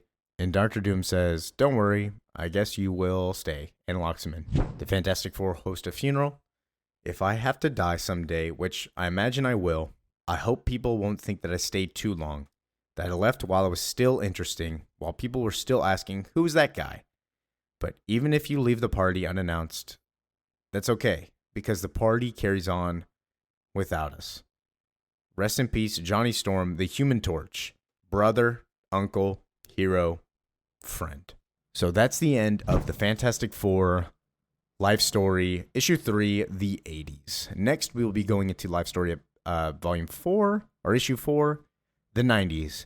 Thank you all for listening, watching, however you choose to enjoy this. Comment, like, subscribe. I love reading everybody's comments, everybody's everything. Thank you all for supporting. This one was kind of a little bit of a downer issue, but I enjoyed it. I'm a little sick, that's why I'm like more soft-spoken, and my voice is a little bit deeper than normal, but thank you for listening. I'll see you next time. Peace out. All right, welcome back, everybody. We're going over Issue 4, Fantastic Four, Life Story 444. This one is most likely my favorite one. I know I said that about the last one, but I do love this one, and it goes over Ben Grimm. But before we go on, at the time of this recording, Superman hasn't came out yet. I think it comes out on, well, I'm going to go see it tomorrow night, so it's a Thursday. So today's the 9th. I'm so pumped for that movie to come out. But while that movie's coming out, we're going to release a giant video of all the All-Star Supermans that I went over. And we'll probably do that for this one as well, whenever Fantastic Four comes out. So stay tuned for the bigger videos that are like multiple hours long. It's just so you can listen to them in the background or something, gain a little bit of knowledge. But yeah, we're just going to hop in. So meeting with Ben Grimm, we see him in 1994. That's the decade we're in, is the 90s. Ben Grimm says he likes the 90s. He's back in style. A broken clock is right twice a day. I mean, unless it's digital. Let's go. The 90s are awesome. So then he catches us up with what happened. The Soviet Union folded like a disco in a nunnery. If you don't know what happened last issue, the Fantastic Four stopped the nuclear strikes, and Johnny died. But basically, Reed gets his funding to make the space launch program that he had in mind, the space protection program. I can't remember what it was called, the Star Wars, I believe. Ben Grimm goes on. Without the demand for military tech, Stark found something useful to do with his toys. He made a hydrogen engine that will make cheap power and clean power. And Ben continues on that we are more interested in pulling each other out of the water than letting each other drown. And we see that Wakanda made a vaccine to get rid of AIDS. It's as if the human race woke up one day and decided to take its own survival seriously. Sue broke up with Namor years ago. Guess she wanted more of a land-based relationship, so everyone's happy. And then we see where Ben Grimm was going, and he's going to Johnny Storm's grave. Preparing for Galactus became Doc's full-time job. Doc and I have been through a lot together over the years, and most of it sucked eggs. But none of that matters anymore, because at some point, it's the loss that binds you together, and it's the pain you share that makes you family. And he's talking to Sue, basically telling her that Reed is too busy to come. He wishes he could. You know how Reed is. So going back to the Baxter building, Ben's going through the bills, the catalog, and we see Reed call for Ben. Hey, what you need there, Stretch? What do you want?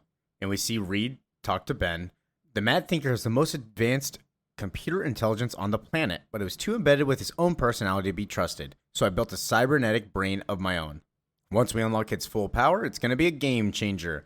It'll run simulations, constructing the best possible strategy against Galactus. In essence, it will take my place. But that's not why I called you down here.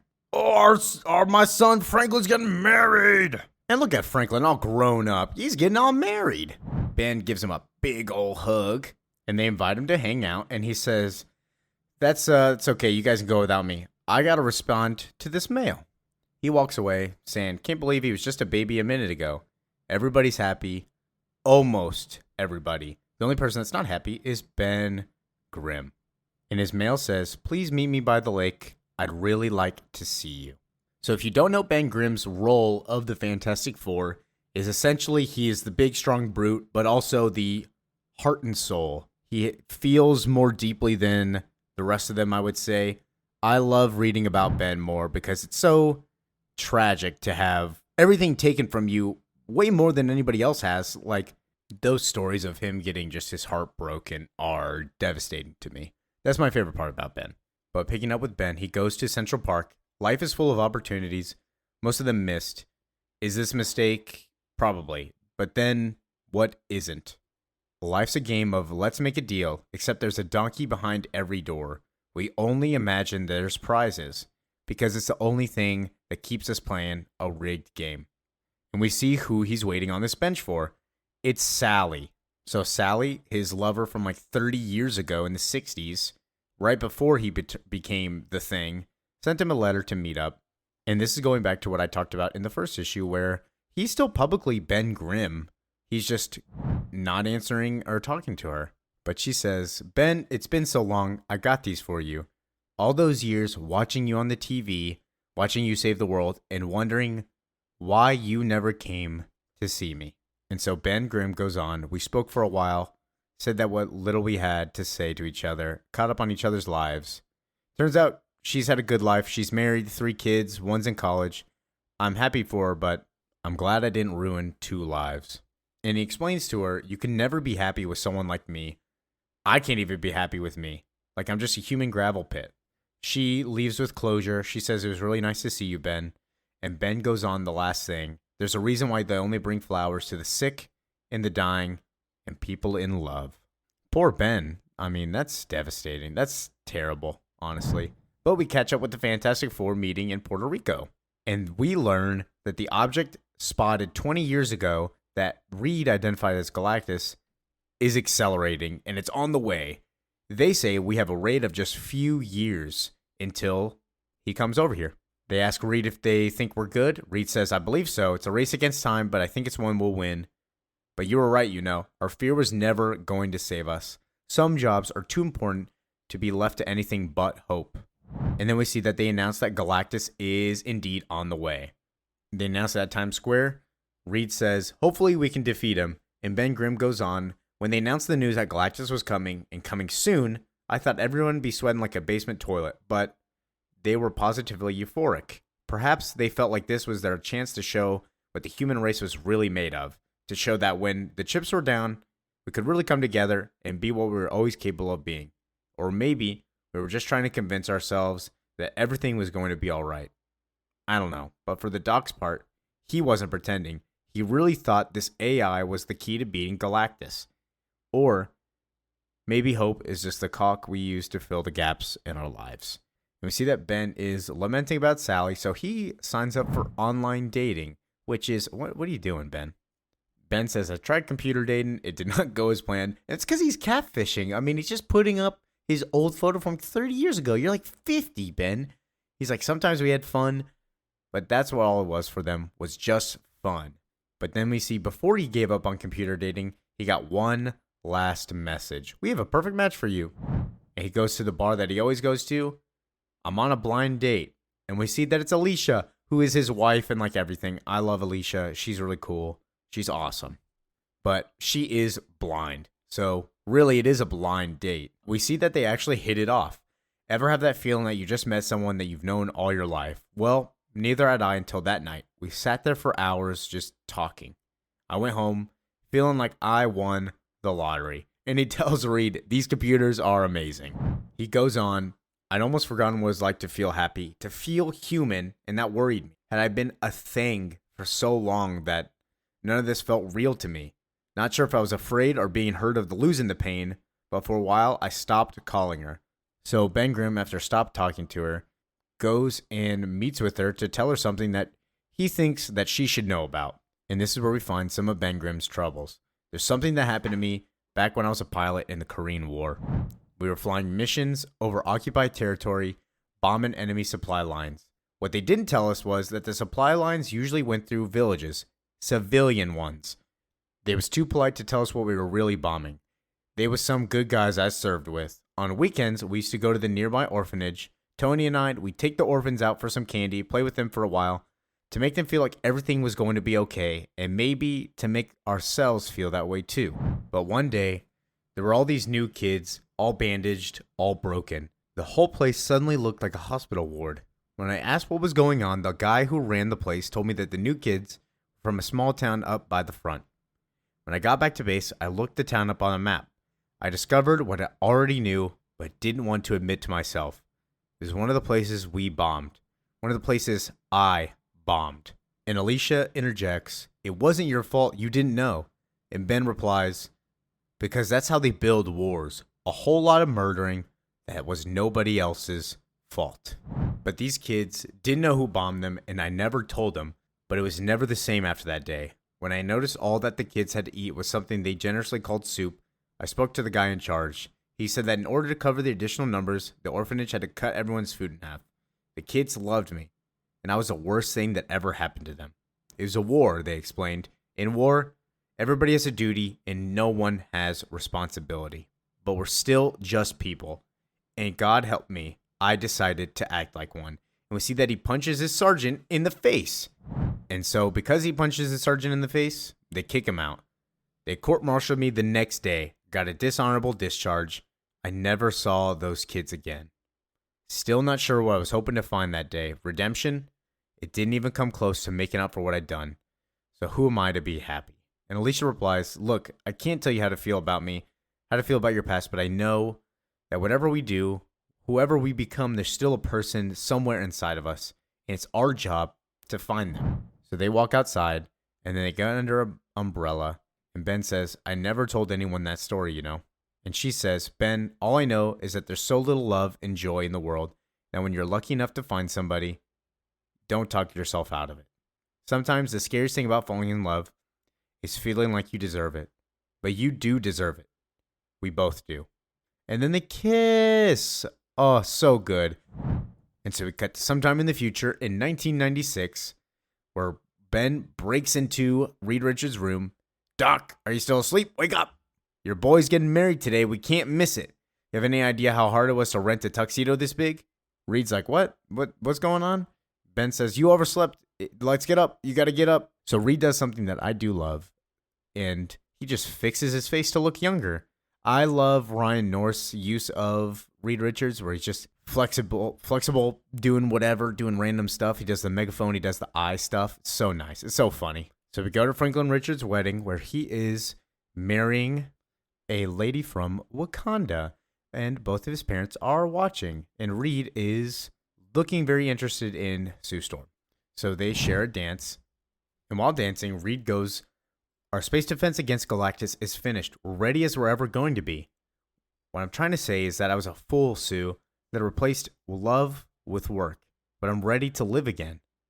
And Sue says, I don't know about that. I love you, but you don't live as much as you want to build a monument to your life. You try so hard, but you're building a statue of the man you think you're supposed to be.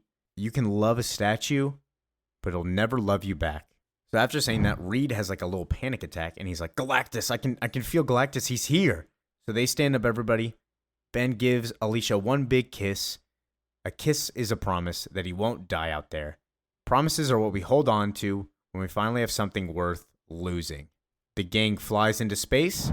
Sue Storm says the object is entering the solar system. It should be here, and we see a fast object just destroy all of Reed's defenses around the Earth. Reed goes on, I can no longer feel his presence. Something is wrong. That's not Galactus. Who is it? None other than the Silver Surfer. And Reed goes on, we lost. It only took a minute, and we lost everything. And Ben Grimm says, no, we haven't yet. We just found a woman who loves me, and I'm not going to let that go without a fight. And the Silver Surfer says, yeah, you guys are pathetic. But Ben hops out of the spaceship anyways and kicks Silver Surfer in the face. If killing us both is what it takes, then so be it. Count no man happy till the end, and count no man out when he's fighting for what he loves. Is this what they call redemption? And the Silver Surfer just calls back his board, and he's like, yeah, that wasn't that bad. All right, see ya. And Ben says, well, this sucks. I'm sorry. But Reed grabs onto Ben, pulls him back into the ship. So we're all good. And then we see that the Silver Surfer doesn't attack. He just circles around the globe like a taxi cab looking for an address. Perhaps he was sizing us up, like the new kid in school trying to figure out which one of us he was going to try to jack for money. Whatever he saw in us, he must have not been interested, because he just walked up to our front door and told us how it was going to be. And he announces, you may call me the Herald. And you know who's Herald. You've always known. Your defenses are worthless. I destroyed them with barely any effort, and I am but 1/1000th as powerful as he. It's too late for you people of Earth. Ben says, turns out the universe is like a heavyweight boxing. Once in a while, you just get stuck between two evenly matched fighters, but most of the time it's just some poor dreamer getting obliterated by the champ. And the Silver Surfer goes on, I suggest you make whatever peace you can. Tell yourselves whatever you need to in order to find the meaning in the end. For my master will arrive 10 years from now. Galactus is coming, and there's nothing you can do about it. So Ben leaves Sue. He's going to go home and see Alicia. Life can be so damn cruel. Gives you everything, but then just takes it from you just as fast. Gives you time enough to think what's going on before it all ends, to figure out what matters. So when you finally know what you want, don't waste another second, because life is cruel, but so damn good. And he proposes to Alicia. And she says, yes, of course they do. And then we cut to 1999. In less than 24 hours, Times Square will be buzzing as we celebrate the end of the decade, the end of a century, and the end of a millennium. As this may be one of the last times we ever meet, we wanted to do something special to celebrate New York's greatest heroes, without whom we wouldn't have made it to the year 2000. The Fantastic Four! We'd like to thank them for their service, for all they've done for us over the years. Truly, they're the best we've ever had. And something's going on with Reed. Something is happening with him. But before we figure that out, the issue ends. Fantastic Four 5 is next. The 2000s. The 2000s. For some reasons, I just couldn't say it right. But thank you for listening, watching, and enjoying. This one was one of the shorter ones, but it doesn't matter. I'm in the middle of moving, so these are kind of recorded in a weird order, but that doesn't matter. Anyways, be sure to comment, like, subscribe. We did do a edition of one of our subs recommendations. So if you have any recommendations, put them in there. We will go over the ultimate and absolute stuff. Give it some time, though. But thank you for enjoying. Peace out. All right. Welcome back, everybody. This is Fantastic Four Life Story. Video 5, the 2000s, whatever. Issue 5, we're going to go over today. I'm going over this right after I just finished recording for issue 4. So all this is still fresh in my head. But we're just going to go hop in. So before we do hop in, just know that we already went through the whole Fantastic Four of narrating. So who else better to narrate than Franklin Richards? After the one we call the Silver Surfer arrived and made mincemeat of our defenses, the Earth began to accept its fate.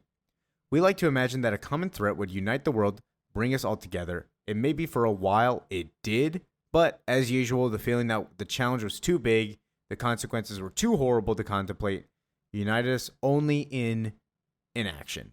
As our conflict struggles, all our fights over what the future would be, just sort of gave up on them. At this point, I suppose all of us said, why bother? And we see that United Nations leaders just give up, and we see a countdown until Galactus. But of course, not everyone just threw in the towel. Desperate some sort of edge against Galactus, Dad rebuilt the subspace chamber. So of course, Reed didn't give up. He wants to find a Galactus weakness to use. And we see that they share a psychic connection. The subspace chamber amplifies this psychic connection to Galactus, but the longer he spends in there, the riskier it becomes to his mind. And yet, he goes in there every day, searching in vain for some weakness, searching for hope. But chase ghosts long enough, and you become one. He's always been looking to the stars, searching for something. Whatever it was that made life worth living, he seemed convinced that it laid out there. Something he used to say to me when I was a kid, the reason the sky exists is so that we have to look up from time to time. And we see that Franklin is talking about Reed basically missing important events in his life, which is also what Sue was saying about Reed. So it makes sense that he just kind of forgot about the family. This isn't usually what normal Reed Richards would do, by the way. Maybe to an extent, but not as much as this Reed Richards. This guy's going crazy with this. Spending 4 decades on Galactus is insane, but whatever. They pull him out, power the subspace down, and then we see that an intruder comes in. They lock the place down. They're in the living room. The whole Fantastic Four runs in there. They gas the living room. They walk in with masks, and we see that's the Silver Surfer. I let myself in. I hope you don't mind. They ask him, what do you want? And he says, I know what you're looking for in the laboratory is going to save your planet. It won't work, but there is another option. So we learn the history of the Silver Surfer. On my homeworld, I was like yourself, an astral explorer, hoping as you do to save my world from a calamity unknown, never suspecting that I was that calamity. I projected my consciousness deeper and deeper into the cosmos until I felt his presence, and he felt mine.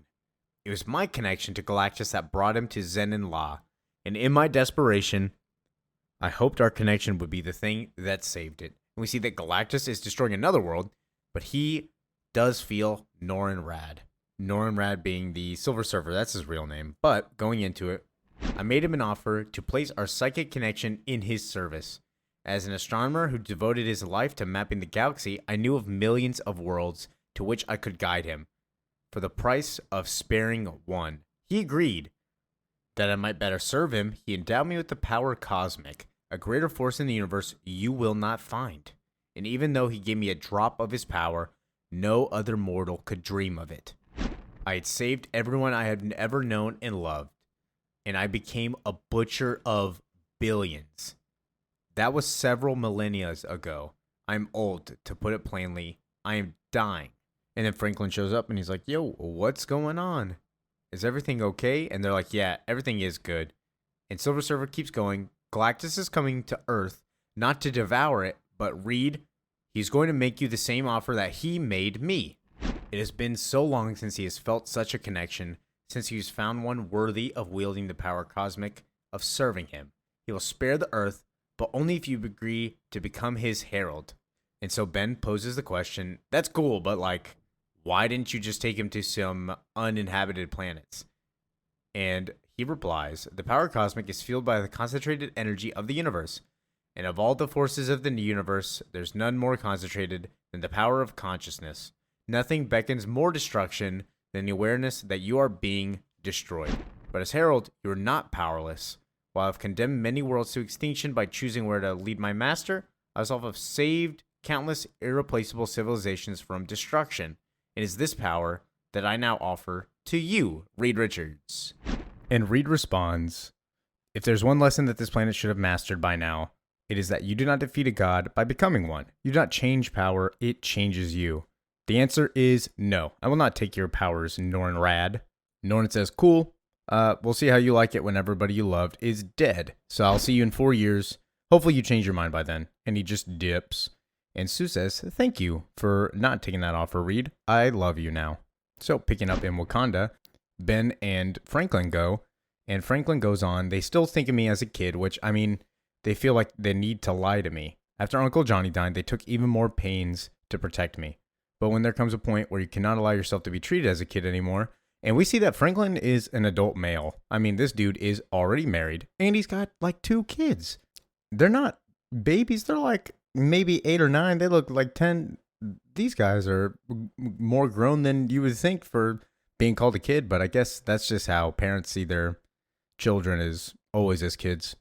And then Franklin's wife is like, hey, I got somebody here to see you. It's my brother, also known as King T'Challa. So he's married Shuri. I mean, this man was ballin'.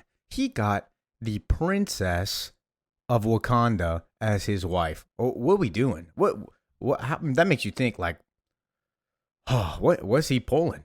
What's he bagging? But he meets with T'Challa, and T'Challa just gets straight to the point. I know you were born with powers, the ability to amplify the electric impulses in your brain, and one of them near you. It's why your parents stopped hiring nannies to take care of you.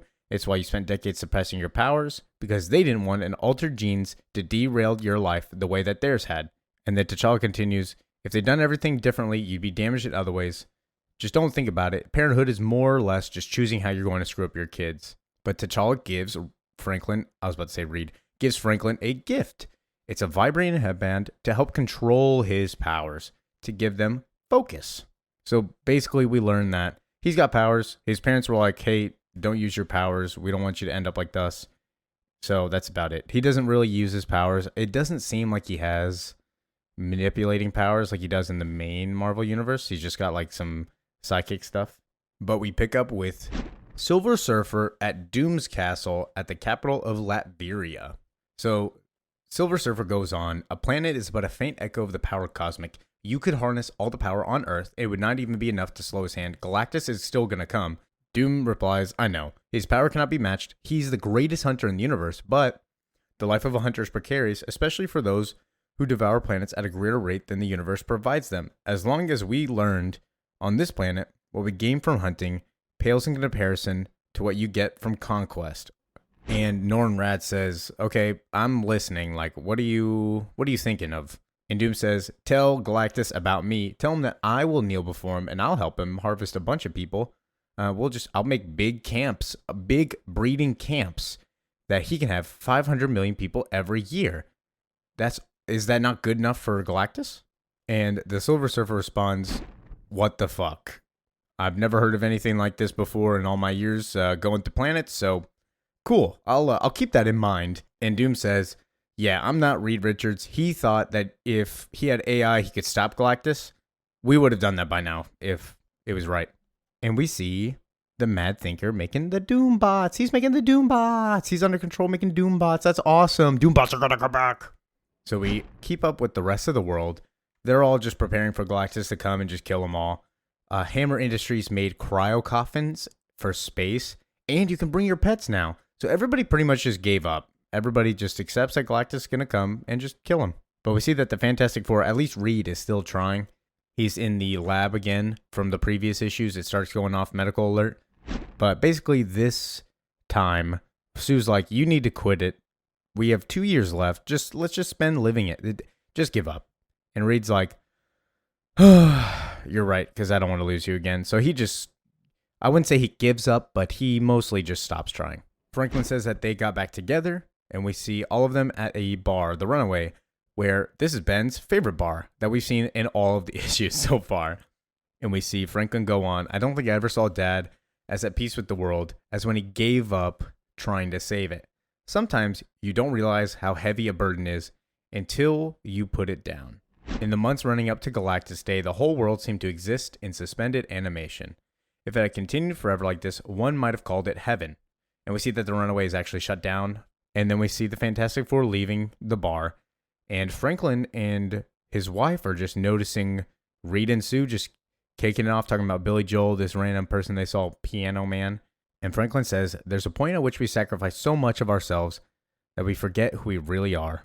But picking up on 2006, Galactus Day is here.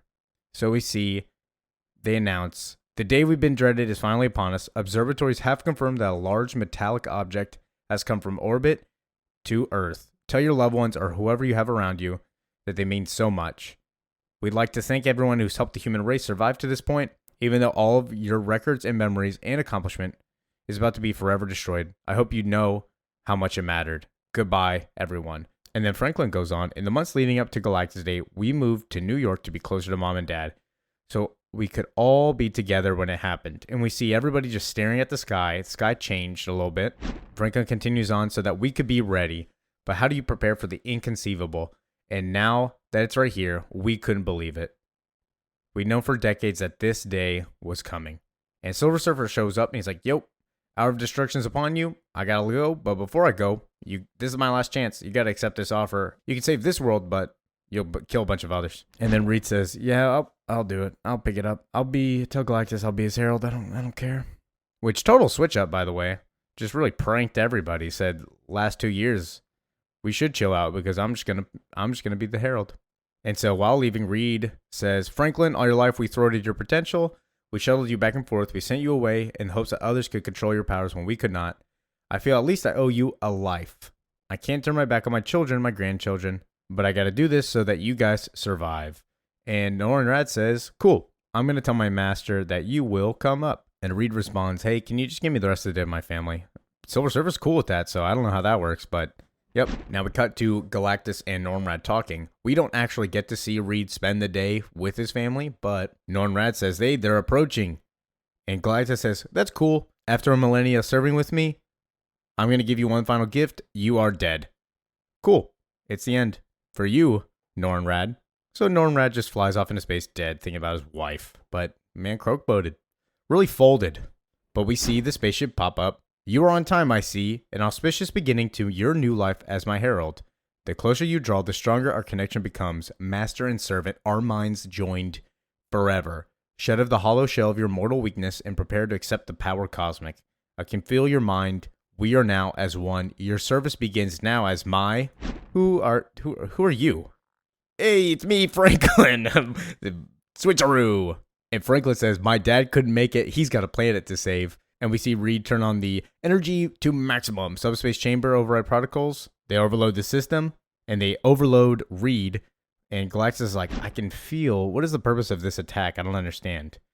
And Franklin, feeling both of them at the same time with so much power, attacks Galactus with his brain psionic energy. We believe in a simple philosophy in this family, that you are never truly defeated unless you are destroyed from within. And victory comes from not surviving, but remaining ourselves. And we see the Fantastic Four run out and go attack him. Sue saves Franklin by putting him in a little bubble. The Thing jumps out and gives Galactus one big ol' thud kick, or thud punch in the face, and then Galactus just floats away. That's it. Very anticlimactic, I won't lie.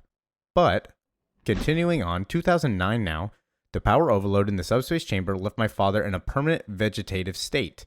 Having been saved from Galactus, the world picked up right where it left off. People once again found things to fight over, reasons to hope, because that's what you do when you have a future. It's easy to give up, wrapped up what's coming next, but we don't really take time to appreciate what happened. We just forget sometimes. And we see in Times Square, Latveria on the move. There's a bunch of Dr. Dooms. What's that? It's going to be next issue. The Thing and Alicia are buying a house, and we see the Fantastic Four go up to Johnny's grave. Reed Richard is a vegetable, like his son said, so yeah. But continuing on with Franklin, we forget how lucky we are just to be here. We forget that life is good even when it's not. How did we ever forget that this was supposed to be a party, that everything worth saving comes from each other? Something my dad once told me.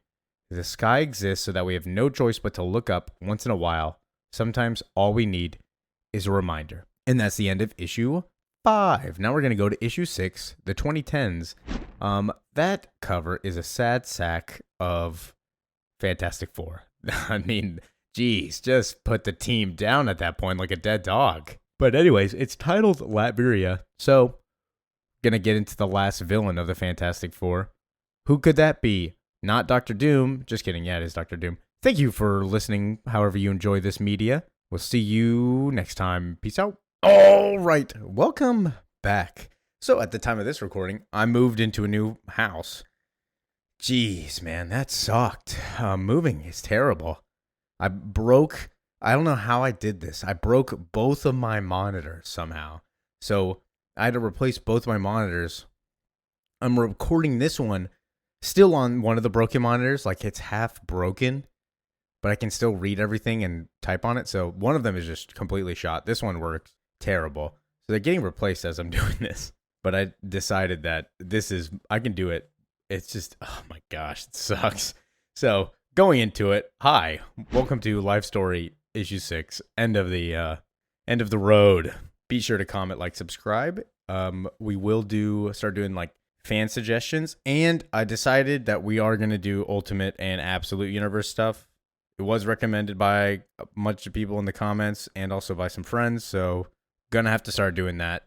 Probably starting with Absolute Wonder Woman and the Ultimates. Wonder Woman, oh my god, I was reading it on the weekend. I just had to catch up. It's so good. All right, but hopping in, we catch up with Dr. Doom in 2014. This guy just standing over everybody with a bunch of Doom bots. Once the threat of Galactus was gone, our global unity fell apart. Or perhaps it never existed. Perhaps all of our imminent destruction represented what a short break from ourselves. But Doom spent the peace building an army of Doom bots. As he began conquering his neighbors, most chose to ignore what was happening because it was happening to nations they never cared for.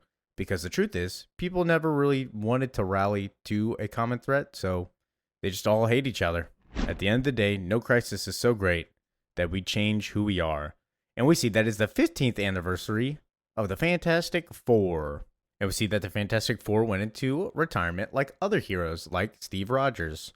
I mean, no wonder. I mean, look at them. Last issue, they were all just old croak boats just sitting there about to die. One's literally a vegetable, the other one is dead. But this one is told in the point of view of Reed, something Dr. Sagan once tried to tell me. Saving the human race won't change it, but changing the human race might be what saves it. So while Reed is in this vegetative state, we see that Sue and Franklin still try to talk to him. Franklin uses powers, but is unable to reach him every time. They'll keep trying. Doesn't really matter. But Ben is getting upset. He's like, this ain't no good. I wish it was like the old days when I could just yell at you or call you pork chop or something, but we never really spoke man to man like this before, and I know it's a little late in the ball game to start now. But in a way, I guess that's what makes this possible. I resented you for years, blamed you for turning me into rubble, but the truth is, whatever happened between us, you're one of the people who never turned their back on me. And like Johnny used to say, that's what family is. The people who stay with you till the end. I miss you, pork chop. Which is really sad because he had the opposite point of view in the beginning. He just hated him. So it's sad that he misses him. But catching up with Symkaria, we see basically a new group of superheroes. Since the OGs retired, we got Miles Morales, Spider-Man, and Ironheart up there. Captain Marvel's also there, but they're taking down all these Doom bots in Symkaria. But picking up with the creator of the Doom bots, Dr. Doom, in Latveria, he's talking to Ulysses Klaue, who we saw earlier in, I believe, issue 2 or 3, one of those, where T'Challa hands him like a gold bar or a vibranium bar and is like, see ya. But we see that Klaue has actually been giving Dr. Doom vibranium, which is what he's making the Dr. Doom bots out of. But catching up with the heroes, we see the Stark retirement haven for heroes. Sue's meeting up with Captain Rogers, and he asks, what are you wanting to meet me for? And she responds, so why do normally people call Captain America for? This Doom thing has got us all out of whack. Some of us are coming out of retirement for it, so that's why I'm calling on you. And Captain America says something I guess I kind of agree with for his character. He's like, what am I supposed to do? I'm like an old man. And looking at it, he's kind of right, because he's literally on a crutch. He's on a little crutch. He's holding a cane. He's not going to do anything. But he says, can we just sit this one out? Like, we can't do anything about it. And I understand him. But also, I feel like as Captain America, you'd be like, yeah, we can do it. But Sue responds, we could try to do that. We could sit on the sidelines and hope that everything turns right without us. But one thing I've learned watching Dr. Doom is that guys like him, there is no tipping point. And by the way, Dr. Doom is probably the same age as Reed. I didn't even think about that. But Captain America abstains still. He's like, my Captain America days are done. I'm sorry. I just don't think I'm up for it anymore. Sue leaves, and Captain America picks up his shield and looks at it, kind of foreshadowing. He's probably going to pick that thing back up, you know? Like, he's not going to give up. It's Captain America. But Sue goes on, the hardest thing in the world sometimes is being the people we used to believe in, the kind of people we thought we were. But picking up with Reed in his vegetative state in the Baxter building, it's for sale, which I think is funny too. They don't really need it anymore, I guess. The worst part of being like this is how they look at me, the pity in their eyes, like I'm some sort of prisoner. My body is a prison, I suppose, but then so is everybody else's. We're only ever truly free inside of our minds, though it's a freedom usually squandered on fear and regret. So perhaps the mind is a prison too, a dungeon where the jailer forgot to lock the door, so we close it for him. And we see he just goes through his memories. We spend so much time reliving the mistakes of the past, wondering what we could have done differently. What we should have done differently, when the answer is that we shouldn't have wasted so much time torturing ourselves with questions like those. And we see Johnny Storm pop up, and he's like, yo, what's up, Reed? It's not really him, it's his imagination. But what's funny is that Johnny asks, what do you want, Reed? But we sidetrack that a little bit and go back to Dr. Doom, and we see that some other heroes have offered to help. While the new Justice League, new Avengers are getting their butts kicked by the Doombots, Iron Man shows up, old man Iron Man. It's like, mind if I cut in, and helps out. And of course, way to bring in my least favorite Avengers member to show up and like, I'm gonna help out and do stuff. Loser, not gonna do anything. But Ben Grimm shows up, smashes a Doombot with a pole, and we see the new Black Panther realize that they are made out of vibranium. I don't know who this new Black Panther is. I don't think it's Shuri, because she's married to Franklin. So I'm guessing that it's T'Challa's daughter. If he even has a daughter, I don't know yet. But then we get this little epic panel of the original members and a bunch of the legacy members. The Fantastic Four team is actually inside of the Future Foundation suits. I think that's a little too late because Johnny died like 30 years ago. So that's very weird that you guys are wearing the Future Foundation suits now, 30 years after Johnny croak-aboated. But I guess there's only like 2 of you. So yeah, that's probably why. Reed's not going to put on any clothes. That guy's a vegetable. But cutting to Liberia, Dr. Doom's upset that they destroyed his Doombots. So he tells his assistant, have the general execute himself, and you also execute yourself. And the guy's like, okay, cool. But he goes to the Mad Thinker who's been programming all these Doombots, and he tells him, yeah, your service is no longer required. You suck. He clicks a button. He explodes. We see that it's not really the real Mad Thinker. It's a fake one. It's the android. And then the new Minister of Defense shows up. Dr. Doom's like, okay, activate all the Doombots, including our reserves. They're going to come with me because we got to destroy the only remaining opposition to the Empire of Doom. Cutting back to the Baxter building, Franklin is trying to meet Reed again. And Reed, looking at his memories again, talking to Johnny still. I'm sorry, son, that I never had the time to be the father to you. Sorry that I never made the time. And Johnny says, yeah, that's fine. Franklin had me. Not that I'll make up for 40 years of parental neglect, but you can at least try to reach out to him. Reed says, why are you still here, dude? Johnny just goes, I don't know. Just try to get rid of me. Going back to the Avengers teams, we see that Dr. Doom is flying in. He's like, Sue Storm, it's been a long time. And Sue responds, oh, Dr. Doom, that's my husband's old lab assistant. And Doom is pissed. We were equals. What are you talking about? I was not his assistant. Wait a long time for this. So he surrounds him with Doombots. He goes on, whatever mistakes it might make along the way, nature eventually corrects itself. In the end, the predator prevails because that's what it does. The weak with their guilt, their equivocation, their need to convince themselves of their decency can never quite bring themselves to do what is necessary. But there's only one way to build a brand new world. And he seeks all the Doombots after him. Sue Storm's shield is starting to crack. Ben Grimm jumps up. He's like, it's clobbering. And Doom says, shut up. It's too late for that, I'm afraid. And while Doom's giving his little speech, we see Captain America show up. He throws his shield. If there's one thing I learned from watching decades of dictators and bullies rise and fall, it's that there's no idea so bad that somebody won't try it twice. So as long as you fascists insist on coming back, I guess I have to also. And he punches him in the face like I fucking love Captain America. And then Doom gets into his motivation. You guys don't understand. I didn't do this because I hate the world. I want to save it. I want to save the world from the delusion that it could be anything without a contest of power. What could it be called but love to be willing to die for the world, or barring that, to have it die for me? And he clicks annihilation mode. Doombots go out. And I want to say Doctor Doom is one of my favorite villains in Marvel, at least one of my favorite villains in Marvel. And Doom's motivations in the regular comics are like, he wants to save the world. He's the only one that can because he's right. And we're seeing that now in the main line is that he's not wrong. He's doing good things by doing bad stuff.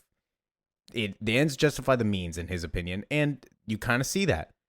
This one, not so much. He's just kind of conquering to conquer, you know? But we see the Doombots just go and start self-destructing in high areas just to kill people. Like regular Doctor Doom would not just do that. He's not just killing people for no reason. He's killing people, but at least there's like somewhat of a reason or justification.